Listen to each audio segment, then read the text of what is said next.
पश्चिम बंगाल की राजनीति में दिन प्रतिदिन नए नए बदलाव हो रहे हैं और नई नई चीजें सामने आ रही हैं। हमारे साथ बात करने के लिए पश्चिम बंगाल के राज्यपाल जगदीप धनखड़ जी।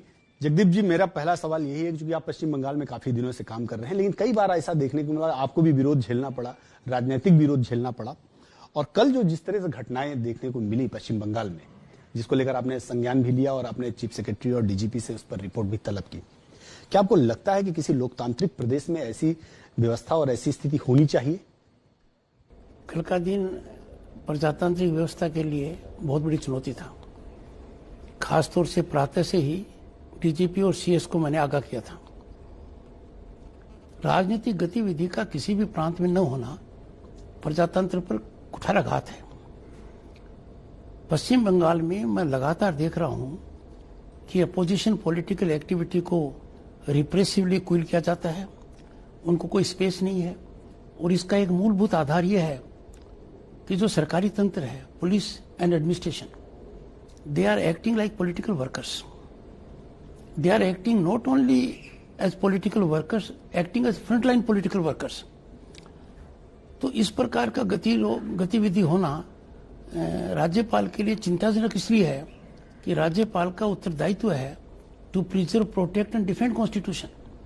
लगातार मैं सरकार को आगाह करता रहा हूं, सरकारी तंत्र को आगाह करता रहा हूं कि इस प्रकार की गतिविधियों पर अंकुश लगाया जाए, पर ऐसा नहीं लगा है।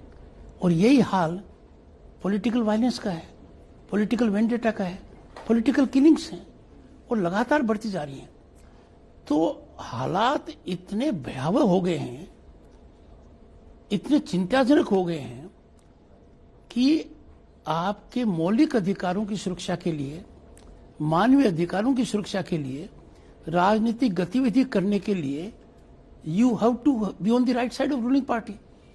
सर, आप इतनी बड़ी चिंता व्यक्त कर रहे हैं, तो आप तो सरकार के मुखिया हैं, आपको तो इस पर एक्शन लेना चाहिए, सरकार बर्खास्त भी कर सकते हैं। तो क्या आप लगता है कि आप पश्चिम बंगाल में राष्ट्रपति शासन की सिफारिश करेंगे या राष्ट्रपति शासन जैसी स्थिति पैदा हो रही, आपको ऐसा लगता है? देखिए, इस विषय पर सार्वजनिक चर्चा नहीं हो सकती, पर चूंकि हालात बहुत भयावह हैं, बहुत से लोगों ने मेरे को चिंता व्यक्त की है और उनका ये कहना है कि एक राष्ट्रीय पार्टी के अध्यक्ष के साथ प्रशासन जब इस प्रकार की लापरवाही कर सकता है, उसके राजनीतिक पूर्व नियोजित कार्यक्रम में को बाधित किया जा सकता है। ऐसा संकेत दिया जा सकता है कि people are free to engage in violence. तो निश्चित रूप से राज्यपाल का कर्तव्य है और जो भी मेरी टिप्पणी इस विषय में हो सकती थी वो संबंधित जगह मैंने भेज दी है। सार्वजनिक चर्चा उसकी नहीं कर सकता, गृह मंत्रालय संबंधित जगह भेज दी है। बट मैं इतना अवश्य कहूंगा कि यह दुर्भाग्यपूर्ण है। प्रजातांत्रिक व्यवस्था में हर किसी को अपना रास्ता चुनने का अधिकार है। राज्य की मुख्यमंत्री ममता बनर्जी स्वयं स्ट्रगल के माध्यम से ऊपर आई है।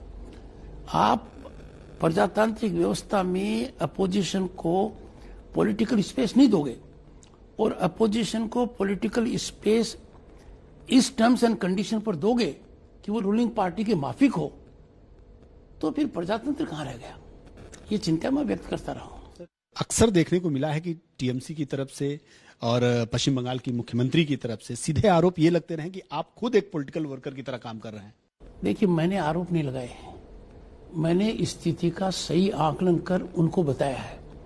मैं कोई भी कार्यवाही करता हूं संविधान की मर्यादा के तहत करता हूं, मुख्यमंत्री और अधिकारियों को सचेत करता हूं। दुर्भाग्यपूर्ण स्थिति यह है कि they are totally in non responsive stand.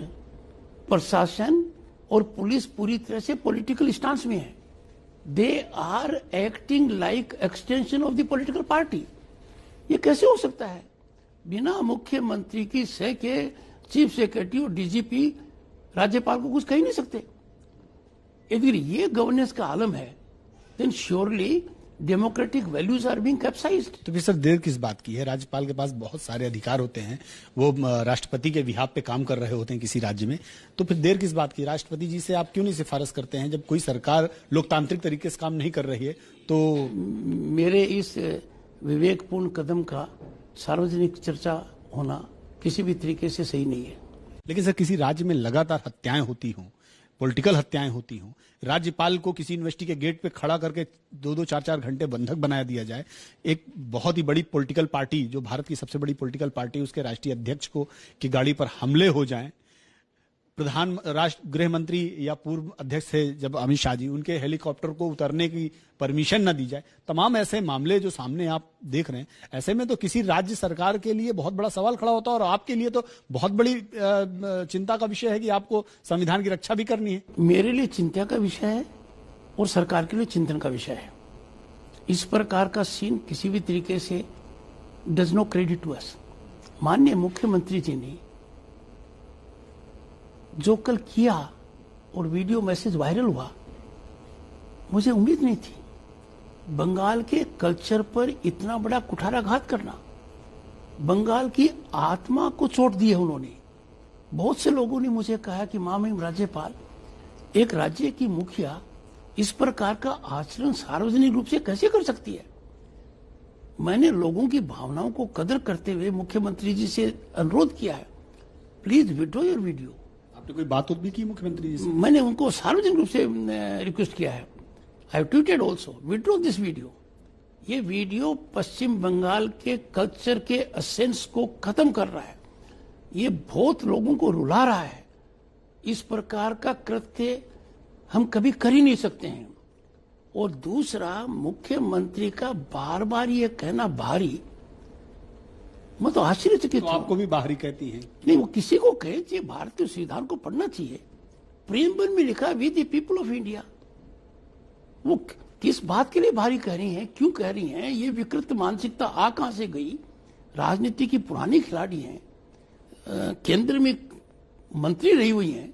Solution क्या देखते हैं सर? पूरे उसमें सोल्यूशन क्या देखते हैं? भारत के संविधान के तहत सब सोल्यूशन है। आपने खुद देखा है, जो समस्याएं 70 साल तक थी उनका भी निराकरण हुआ है।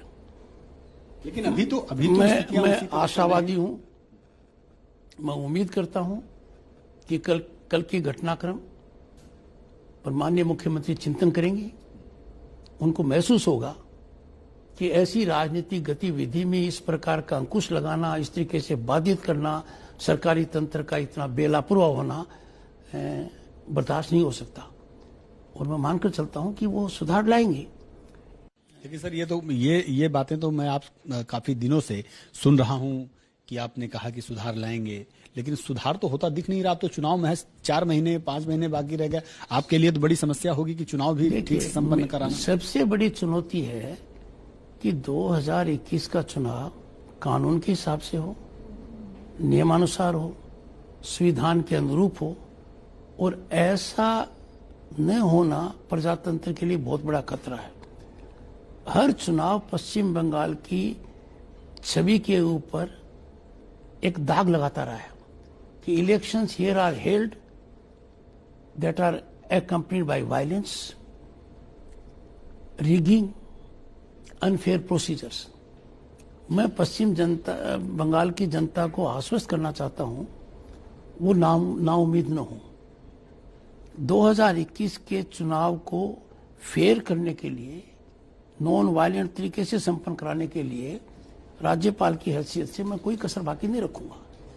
बट हर प्रजातांत्रिक व्यवस्था में, खासतौर चुनाव में, सबसे बड़ा स्टेक होल्डर मतदाता है, सबसे बड़ा योद्धा मतदाता है। इस महान यज्ञ के अंदर उस योद्धा को भी आहुति देनी पड़ेगी। और मैं मानकर चलता हूं कि पश्चिम बंगाल की जनता अब निष्पक्ष, निर्भीक, नॉन वायलेंट चुनाव चाहती है। और उसके माध्यम से जो भी निर्णय आए राज्यपाल का, उससे कोई सरोकार नहीं है। सर, मेरा अंतिम सवाल है आपसे, क्योंकि समय आपका मैंने काफी ले लिया। लोकतांत्रिक व्यवस्था को बचाए रखने के लिए फाइनली आप कौन सा कदम उठाएंगे? और क्या आपको लगता है कि जितना आपने अभी तक एक्सरसाइज किया, क्या वो सफल रहे उसमें? मैंने बड़ा प्रयास किया है और आश्चर्य की बात यह है कि सरकार निरुत्तर है। वो जवाब नहीं दे रहे हैं। इसके 2 कारण हैं। वो जवाब देने की हालत में नहीं है। We are having lot of corruption issues, issues of favouritism, issues of nepotism, उनके बारे में जब प्रश्न पूछता हूं, चाहे बंगाल ग्लोबल बिजनेस समिट का मामला हो, चाहे पेंडेमिक परचेज का मामला हो, चाहे पीडीएस घोटाले का मामला हो, तो उनके पास हो नहीं पाता है। आपने देखा होगा कि राज्य के उच्च न्यायालय ने अम्फान रिलीफ के मामले में सीएजी की जांच की है और सरकार उच्च न्यायालय के निर्णय के खिलाफ सुप्रीम कोर्ट गई है। सरकार को किस बात का डर है? दूध का दूध, पानी का पानी होना चाहिए। It has to be transparent, it has to be accountable. आखिर जैसा लोग मुझे बताते हैं कि अलमारी में कितने स्केलेटन्स और डालोगे, but I am not in doubt. People of the state want democracy, want rule of law, and that will happen. यदि अगर इसके लिए कोई कठोर कदम की आवश्यकता पड़ी, खून की घूंट भी पीनी पड़ी, तो राज्यपाल is not a post office. I am not a rubber stamp. If constitutional expectations are from me, सरकार को कार्रवाई के लिए तैयार रहना चाहिए। नहीं, मैं ऐसा नहीं कहता। मैं कहता हूं कि सरकार को सुधार करने के मोड में आना चाहिए। सरकार must get into a mode कि वो कानून की पालना करे, कॉन्स्टिट्यूशन के रास्ते से जो बहुत दूर भटक गए हैं वापस आ जाएं।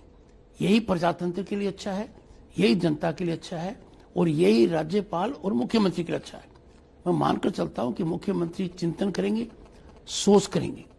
यदि मान लो राज्य का एक वरिष्ठ सांसद कह देता है कि देश की सबसे बड़ी पॉलिटिकल पार्टी का अध्यक्ष अभिषेक बनर्जी की कॉन्स्टिट्यूंसी में क्यों आया,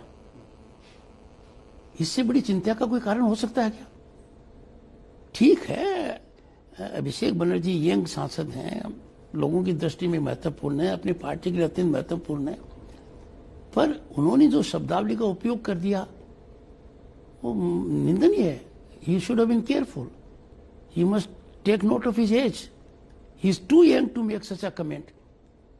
sometimes rise is by leaps and bounds, पर जो लिप्स एंड बाउंड्स की राइज है, it can land you in a situation which anyone should be aware of. I would urge the young man, such high leaps and bound rise should not change your mindset that you disregard senior politicians in this manner. धन्यवाद sir, हमसे बात करने के लिए धन्यवाद।